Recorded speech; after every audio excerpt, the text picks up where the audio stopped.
Olá, muito bom dia para você de Mato Grosso do Sul. Começa agora o Semear MS e no programa de hoje você confere. Milho transgênico perde força contra lagartas e pesquisa aposta no convencional para salvar a safrinha. Nosso produtor está pagando caro para uma semente que vem embalada com uma tecnologia e essa tecnologia não está devolvendo esse benefício para o produtor. China compra 84% da soja de Mato Grosso do Sul e tensão com Taiwan pode afetar os custos no campo. Taiwan, para nós, é fundamental porque todos os chips que a gente usa no Brasil, para celular, para veículo, para tudo mais, é tudo vindo de Taiwan. Então, se você tiver um bloqueio naval ou da China ou de Taiwan, isso tem um peso direto na economia brasileira.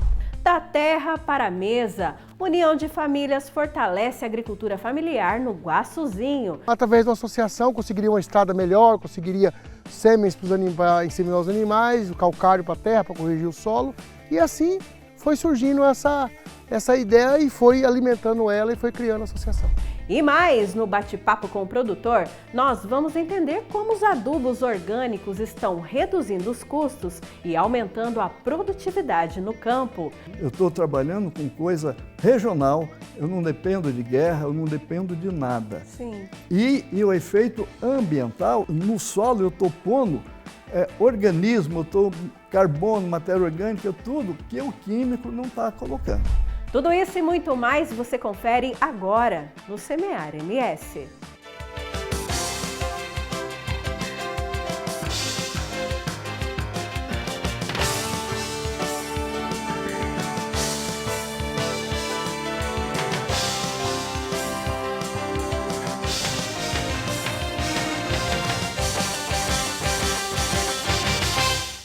A gente começa o Semear MS de hoje mostrando que depois de anos dominando as lavouras, o milho transgênico começa a perder força no combate às lagartas. Com pragas aí cada vez mais resistentes, os produtores rurais estão voltando a investir no milho convencional como alternativa para reduzir os prejuízos.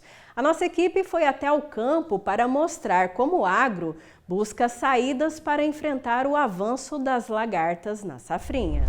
Um problema que tem chamado a atenção de produtores e pesquisadores. A lagarta do cartucho, considerada a principal praga do milho, está apresentando maior resistência à tecnologia BT, criada justamente para reduzir esses ataques. Na prática, isso significa mais custos para o produtor e maior risco de perdas na lavoura. Por uma característica genética, uma lagarta que é resistente, ela vai se multiplicando ao ponto dessa população ser maior do que a população original suscetível. Então, aí nesse caso, a gente tem aí uma quebra de resistência e a tecnologia BT deixa de ser eficiente para segurar esse complexo de lagartas aí, principalmente na lagarta do milho, lagarta do cartucho do milho.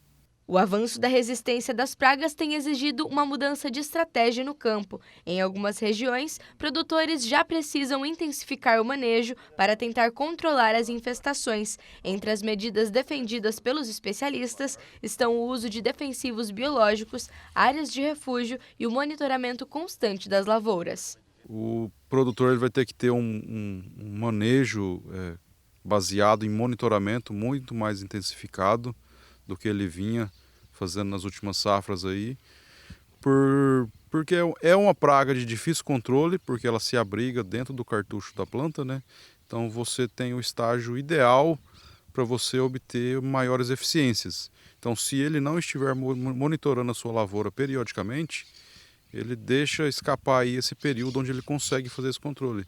E depois disso, os inseticidas geralmente têm muito baixa eficiência. Para entender como reduzir os prejuízos causados pelas lagartas, pesquisas têm sido intensificadas em Mato Grosso do Sul. Uma das frentes está sendo desenvolvida no Instituto MS Agro.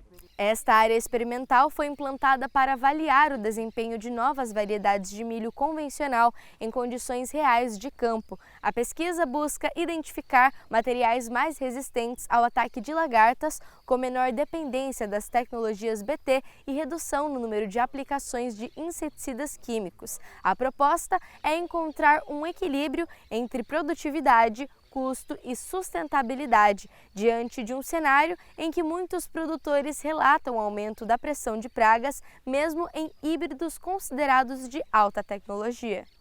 O produtor, nosso produtor, está pagando caro para uma semente que vem embalada com uma tecnologia e essa tecnologia não está devolvendo esse benefício para o produtor. Então é importante que o GPP, em parceria com as empresas de sementes de milho, como estamos fazendo agora, identifique os melhores genótipos adaptados à nossa região. E nós aqui, junto com o Instituto MS Agro, aqui em Dourados, estamos fazendo essa pesquisa de híbridos com altíssimo potencial produtivo na condição de híbridos convencionais. A expectativa é que o manejo integrado unindo genética, controle biológico e monitoramento se torne cada vez mais essencial para garantir a sustentabilidade das próximas safras. Ou ele faz um manejo adequado ou toma prejuízo. E nenhum produtor quer tomar prejuízo, ele quer ter resultado. Então é por necessidade. Com o avanço das pragas e o aumento dos custos de produção, o desafio do campo passa a ser produzir mais, gastando menos e preservando a eficiência das tecnologias disponíveis. E a resposta, ao que tudo indica, deve passar pela combinação de pesquisa, monitoramento e novas formas de manejo. E chegou aquela hora de ficar por dentro dos principais eventos do agro no Brasil. Pegue papel e caneta e anote tudo que rola na nossa agenda rural.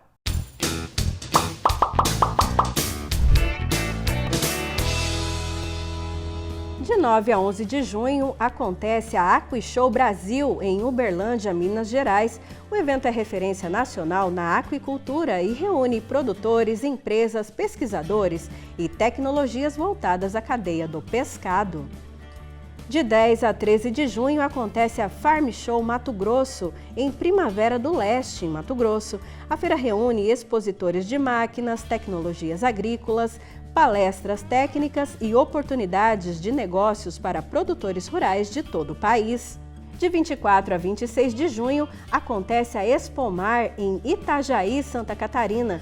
O encontro reúne empresas, produtores e especialistas ligados ao setor pesqueiro, aquicultura e tecnologias voltadas à produção no mar.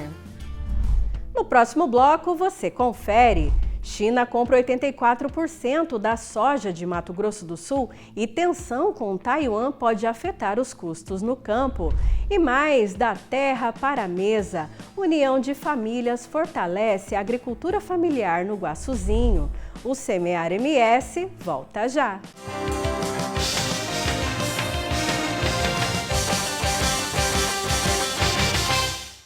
Cansado de altos custos e baixa produtividade? Quer melhorar a fertilidade do seu solo e produzir mais? Então, conheça o biofertilizante OrganoGreen. Rico em carbono orgânico e com alta carga biológica, fortalece o solo e garante nutrição completa para suas plantas. Com o OrganoGreen, você aumenta a produtividade, reduz custos e ainda cuida do meio ambiente. Solo fértil é lucro certo. OrganoGreen. Mais vida para o seu solo.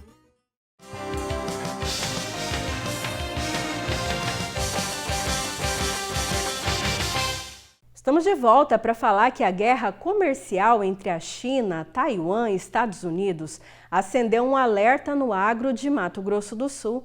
Isso porque mais de 84% da soja exportada pelo estado tem a China como principal destino, o que aumenta a dependência do mercado asiático.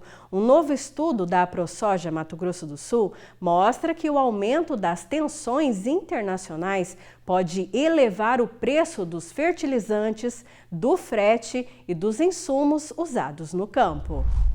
Mato Grosso do Sul tem no agronegócio uma das principais forças da economia. O estado depende de um mercado internacional estável para manter o ritmo da produção e das exportações. Com a tensão entre China, Taiwan e Estados Unidos, o setor já observa possíveis impactos sobre preços, logística e custos de produção. A preocupação é que uma crise mais grave possa afetar diversos setores da economia.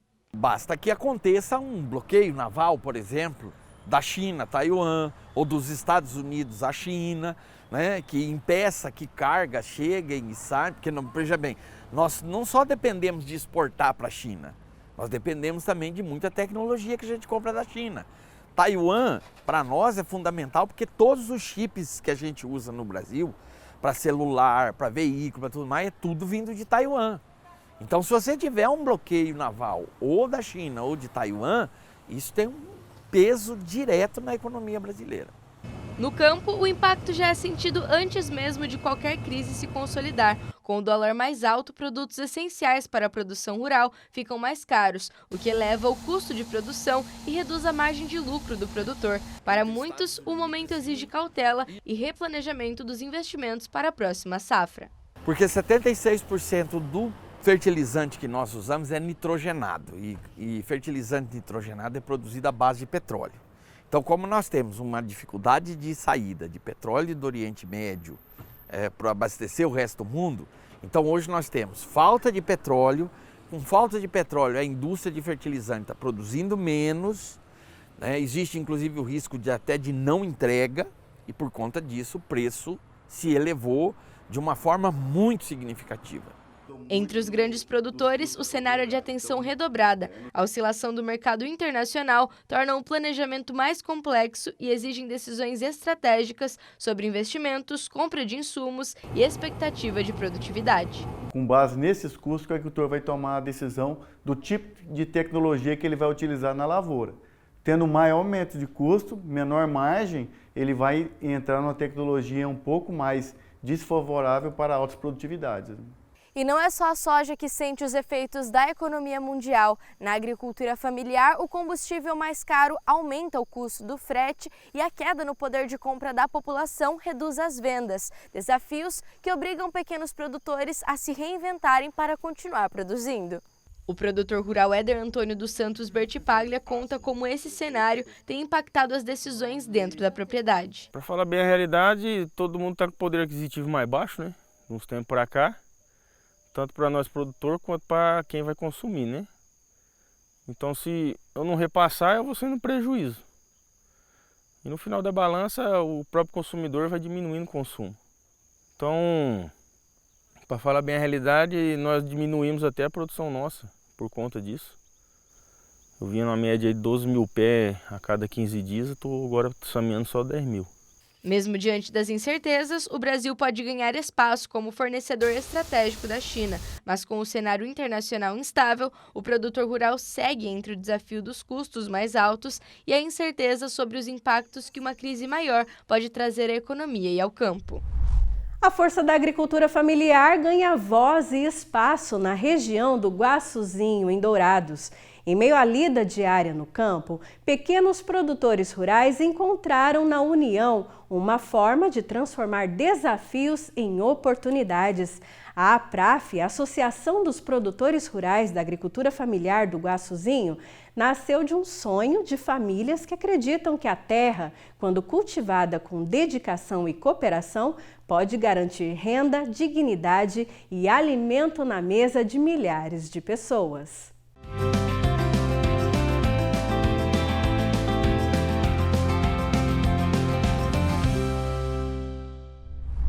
Localizada na região do Guaçuzinho, próximo ao distrito de Vila Formosa, a associação reúne pequenos produtores rurais que encontraram na união uma forma de fortalecer o trabalho no campo. Entre as principais atividades estão a produção de hortaliças, legumes e outros alimentos da agricultura familiar que ajudam a abastecer programas e ações sociais no município. A ideia surgiu de um amigo, de um companheiro chamado Manuel da Silva, meu vice-presidente, e era tentar fortalecer a comunidade a ter um respaldo das prefeituras, do estado, do governo federal, a ter ali um apoio, E aí, através de uma associação, conseguiria uma estrada melhor, conseguiria sêmens para inseminar os animais, o calcário para a terra, para corrigir o solo. E assim foi surgindo essa ideia e foi alimentando ela e foi criando a associação. Com o passar dos anos, a APRAF passou a auxiliar os produtores no acesso a programas de incentivo, apoio técnico e melhores condições para manter a produção ativa. O trabalho coletivo também ajuda a fortalecer os pequenos produtores e a garantir mais oportunidades para quem depende da terra como fonte de renda. Hoje nós temos vários quinais dentro da associação. Mas ela, quando foi aberta, ela foi mais para a criação de leite, para o gado leiteiro, o produtor de leite. O fundamento dela foi isso. Mas nós fomos enxergando o produtor de peixe, fomos vendo o produtor da horta. Resumindo, hoje nós temos mais de 17 quinais aptos de produção na associação.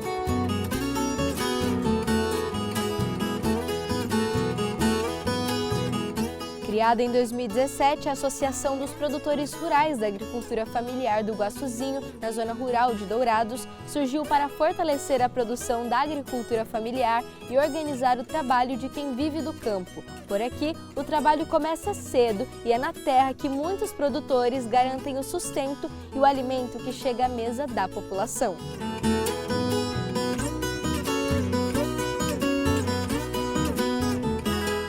Entre os benefícios apontados pelos produtores estão o apoio técnico, o uso de maquinários e o acesso a programas que ajudam a fortalecer a produção local.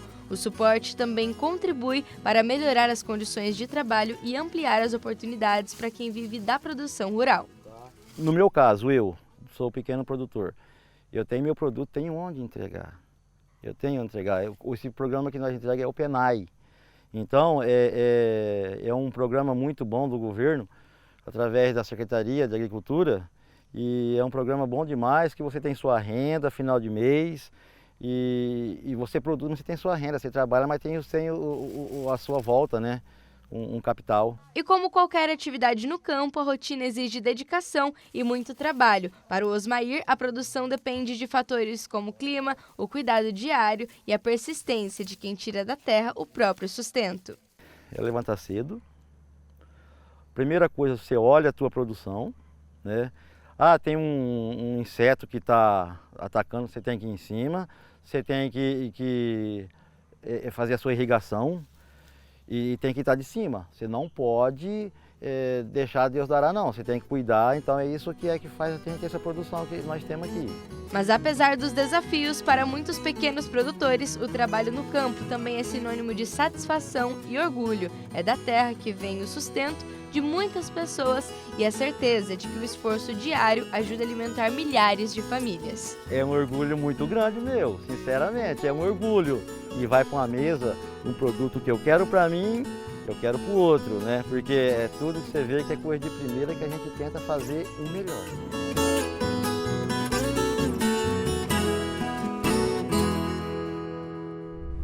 No próximo bloco tem bate-papo com o produtor.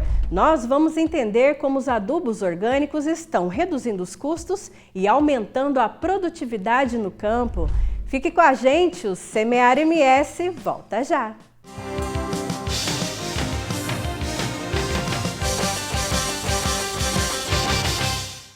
Cansado de altos custos e baixa produtividade? Quer melhorar a fertilidade do seu solo e produzir mais? Então, conheça o biofertilizante OrganoGreen. Rico em carbono orgânico e com alta carga biológica, fortalece o solo e garante nutrição completa para suas plantas.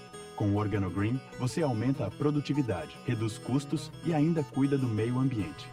Solo fértil é lucro certo. OrganoGreen. Mais vida para o seu solo.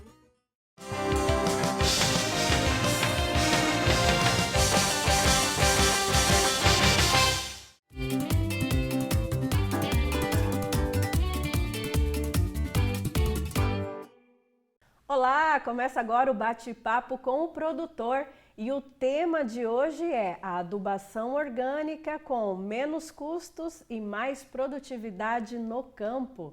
E para falar desse assunto, a gente convidou o pesquisador Luiz Carlos, que é uma referência nesse assunto, né, professor?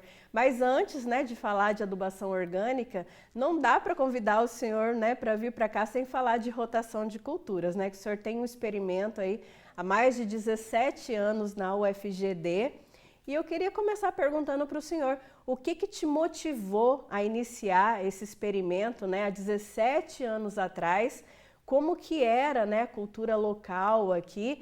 E o que mudou de lá para cá? Muito bom dia para você. Bom dia, Valéria. É sempre um prazer, né, estar aqui fazendo esse bate-papo com você, com os telespectadores. Isso é muito gratificante, da gente compartilhar alguma experiência de vida, né? Uhum. Com relação à rotação, de fato, o experimento ele faz esse ano, 17 anos, ele começou em 2019, né? 2009. E é lógico que isso ele enriqueceu muito as informações. Porque é o seguinte, a rotação de cultura, eu teria e fiz no experimento, porque você precisa fazer rotação de cultura e também você ter a monocultura para você comparar. Então, lá atrás também, e esses 16 anos é assim, eu tenho uma parcela que faz 16 anos, que eu chamo tratamento, que ela só é plantada com soja no verão e no inverno ela fica em pousio. Mas ela fica pousio sem mato também, fica ali o solo descansando. Depois eu tenho soja no verão, milho, que aí seria a monocultura soja e milho. Eu acrescentei depois outro tratamento no milho, que seria a braquiária, porque a braquiária ela é uma realidade, lá atrás ela já vinha. Então, eu tenho outro tratamento que a gente avalia, que é o milho consorciado com a braquiária e depois vem a soja. E a partir dali, eu tenho sorgo, que o sorgo também é uma cultura interessante. Como é que milho, sorgo é diferente de soja, sorgo, soja, milho, né? E aí começa a ter as culturas que a gente chama de melhoradoras de solo, né? E essas culturas, elas vinham no primeiro momento mais solteiras, por exemplo, só aveia, só nabo, só crotalária, e num determinado, aí uns 4, 5, 6 anos, já se percebeu que a mistura entre elas, você tinha um resultado melhor, você tinha um sinergismo melhor.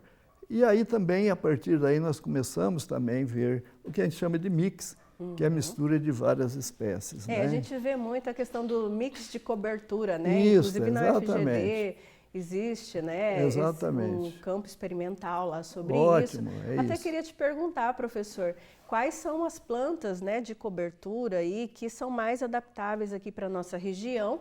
E para o produtor rural que está em casa nos assistindo, né, a importância de se fazer esse trabalho de rotação de culturas, principalmente aí para, né, recuperar o solo, que muitas vezes aí é desgastado, né, entre monoculturas, né, soja, sucessão em milho. Enfim, queria que o senhor explicasse um pouquinho para a gente a técnica e a importância dela. Mas nós temos o milheto, que é uma planta muito boa como reciclador de potássio, né? Depois, nós temos as braquiárias também, que tem um sistema radicular fundamental na parte física do solo, de melhorar a estruturação do solo, ciclagem, né? Aí você tem as crotalárias, e aí você tem as duas principais, que é a crotalária ocrolio, que é expectável, que o produtor já é conhecido dele. Porque ela também é interessante, ela tem questão do controle de nematóide, ela melhora o solo também. Você tem o nabo forrageiro, né? A aveia é fantástica, né? E a aveia é uma cultura de inverno, quer dizer, plantio dela agora. Então, nós temos aqui na região várias opções de cultura. E a gente tem visto, né, que cada vez mais o produtor tem se adaptado a soluções mais sustentáveis no campo, né? E aí vem a adubação orgânica, né, que é uma novidade aqui para a nossa região, né? Queria que o senhor explicasse um pouquinho para a gente também o que o senhor descobriu, né, nesses experimentos que o senhor tem feito aí nos últimos anos também, sobre a adubação orgânica, que tem gerado aí bastante curiosidade no produtor rural. Muitas vezes se pensa assim, é mais caro usar algo orgânico ou não produz muito bem. Existe, né, um certo mito aí na cabeça do produtor. Queria que o senhor comentasse o que o senhor descobriu nessa pesquisa. Quando você estabelece um sistema de rotação, ele tem que ser de longo prazo, porque você precisa ver que esse acúmulo que vai trazendo, ele é lento e gradual.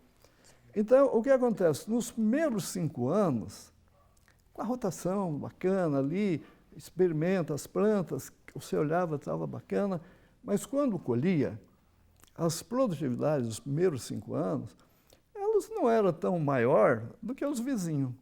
A gente estava chegando aí próximo dos 60 sacos, 58, 50, depende do clima, né? E às vezes eu ficava até pensando, né? Eu falei, puxa vida, será que só eu que acredito em rotação? Porque aqui a gente vê, estamos fazendo tudo bem feitinho, as plantas da rotação estão todas ali, né? Não foi a ausência delas, estavam. E ali também eu já tinha alunos da pós-graduação. E ali eles eram meu parceiro. E quando eu colhi aquilo, eles também tinham uma expectativa que iria ser diferente, né? E não era. Às vezes estava muito próximo, né? Bom, Mas em 2015 para 2016, quem é aqui da região sabe, foi um ano que choveu bastante.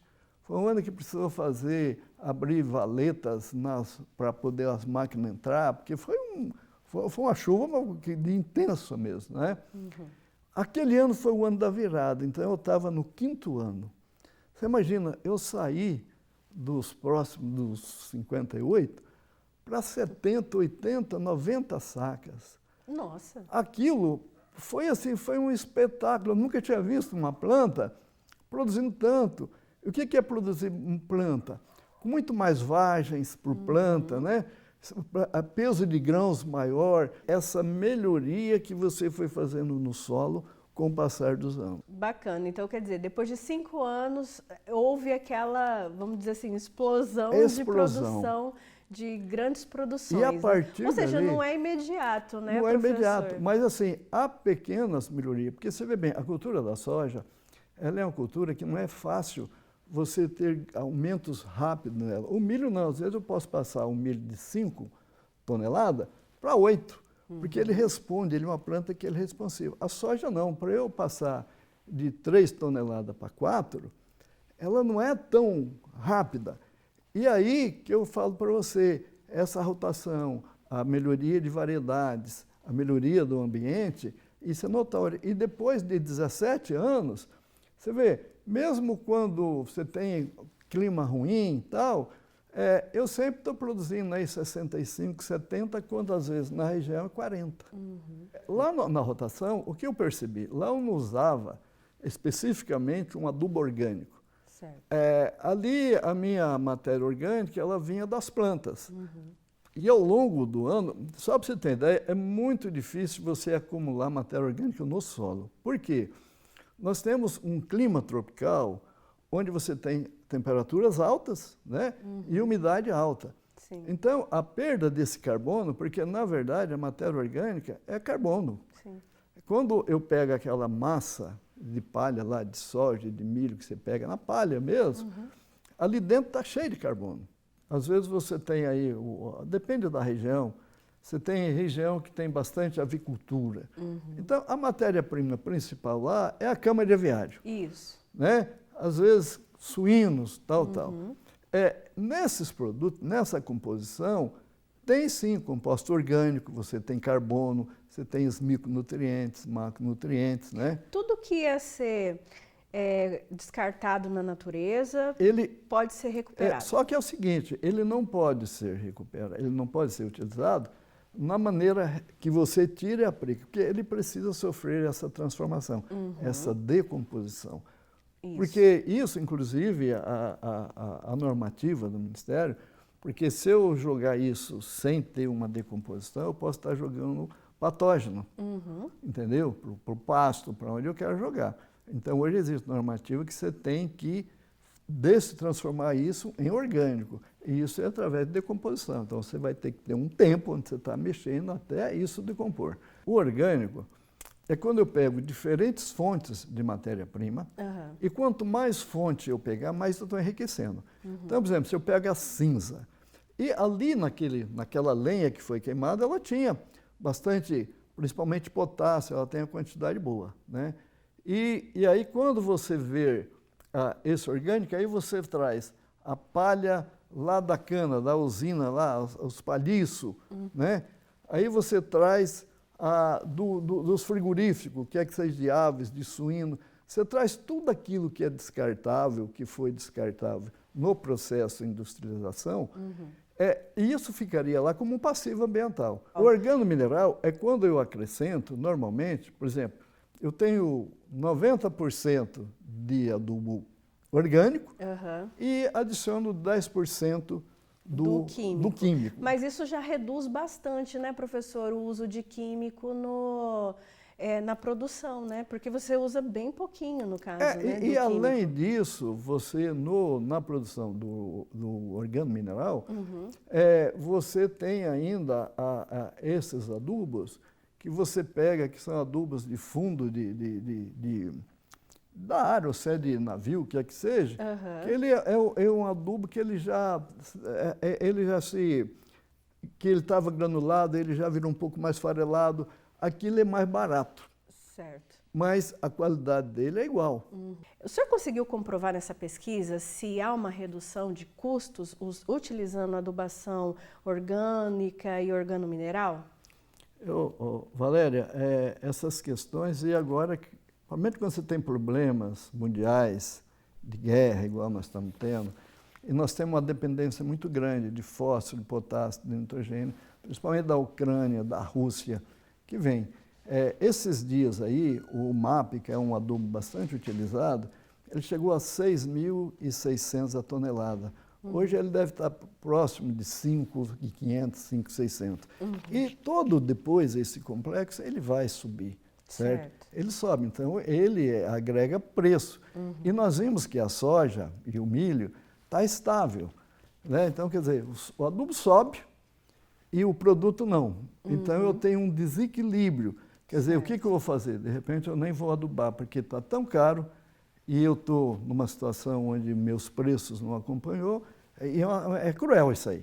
Ou eu diminuo a quantidade e tal. Professor, e nesses 17 anos de pesquisa, né, que o senhor fez, né, o senhor também incluiu, agora mais recentemente, a questão da adubação orgânica, como a gente tem falado, né, para falar de vantagens, né, da adubação orgânica para o produtor que está nos assistindo. O que o senhor pode falar dessas vantagens que ele tem? A questão do preço, a questão da produtividade é maior? O que o senhor descobriu nessa pesquisa? Vamos falar do adubo orgânico. Isso. Ele estaria aí na faixa dos 300 a 320 reais a tonelada. Lógico que o produtor pode discutir com a indústria, com a empresa que vende, para discutir preço. Mas estaria hoje em torno disso. Você vê bem, para eu dizer se ele é melhor, você vê bem, se eu empatar a minha produtividade só com químico, empatar com só orgânico, já é vantagem. Por quê? Eu estou trabalhando com coisa regional, eu não dependo de guerra, eu não dependo de nada. Sim. E o efeito ambiental, e eu estou, no solo eu estou pondo organismo, eu estou carbono, matéria orgânica, tudo que o químico não está colocando. A cada ano que você vai usando adubo orgânico, você vai ainda melhorando mais esse solo. Vai chegar uma época, sei lá, 4, 5 anos depois, como já tem produtores que fazem isso, não usa mais o químico. Entendeu? Ele viu que, agora veja bem, vamos considerar que isso você tem que ter uma condição adequada. Eu não posso pegar um solo tão ruim, que tem alumínio, pH baixo, você tem uma série de dificuldades. Nessa série de dificuldades, eu tenho que fazer o químico mesmo, fazer calagem, gessagem, equilibrar. Quando eu tiver com o solo adequado, aí utiliza essa aí técnica. sim, para a gente ter, certo? Você já passou ali, então agora vamos adicionar que o resultado virá. E aí quem quiser conhecer mais também o projeto pode procurar, né, a área experimental da UFGD. Existe esse projeto lá que geralmente o senhor tem feito todos os anos, né? O senhor pretende continuar com ele, com essas amostras? Continua. Esse ano agora mesmo, ele está lá na área que estava isso aqui, foi plantado tudo, plantas de cobertura. O senhor é aquela pessoa que se aposenta, mas continua trabalhando. O senhor vai continuar lá, né, professor? Continua vestindo a chuteira. Né? Mas assim, ó, eu fico muito grato, porque a gente, na verdade, você não está vendendo ilusão, você está vendendo uma vida que você tem e a paixão que faz a dedicação. Certo. Entendeu? Então, eu não tenho dúvida, porque esses experimentos eu estou lá junto plantando, eu estou lá vivenciando.